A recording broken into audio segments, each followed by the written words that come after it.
उधर मुंबई में भी हिजाब तनाज़े का मामला तूल पकड़ता जा रहा है। आज जुमे की नमाज के बाद हिजाब के हक में दुआएं की गई और कर्नाटक हाईकोर्ट के फैसले का लोगों को इंतजार है, इसलिए मुस्लिम बच्चों के हक में फैसला आए इसके लिए दुआएं की गई है। जगह जगह पर मस्जिदों में नमाज अदा करने के बाद दुआ की गई। मुंबई के लोगों का कहना है कि मामले को सियासी नजरिए से देखा जाने लगा है और उसे चुनावी मुद्दा बनाया जा रहा है, जबकि हमें कोर्ट के फैसले का इंतजार करना चाहिए।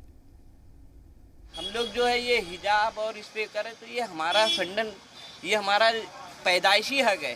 पैदाइशी हक क्या, ये 1400 साल से चला आ रही है। मैं आपके चैनल से ये भी बता देना चाहता हूँ कि हमारी बच्चियाँ और हमारी बहनें जो स्कूल कॉलेज जाती है वो बुर्का और स्कार्फ पहन के कॉलेज तक का जाती है। कॉलेज के कैंपस से वो अपने क्लासरूम में जो उसका जो कॉलेज और स्कूल का ड्रेस रहता है वो अपने ड्रेस में ही क्लासरूम अटेंड करती है और बच्चों के जैसा।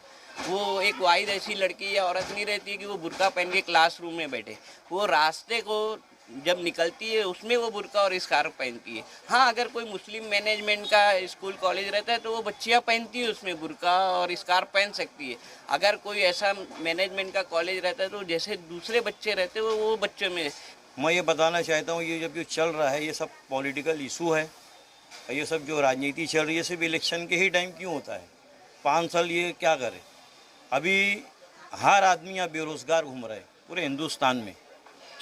हर हिंदू, मुस्लिम, सिख, ईसाई सब बेचारे बेरोज़गार है।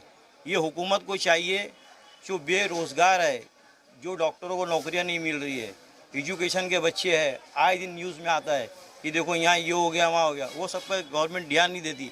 ये फालतू काम में हमारी गवर्नमेंट बराबर ध्यान देती।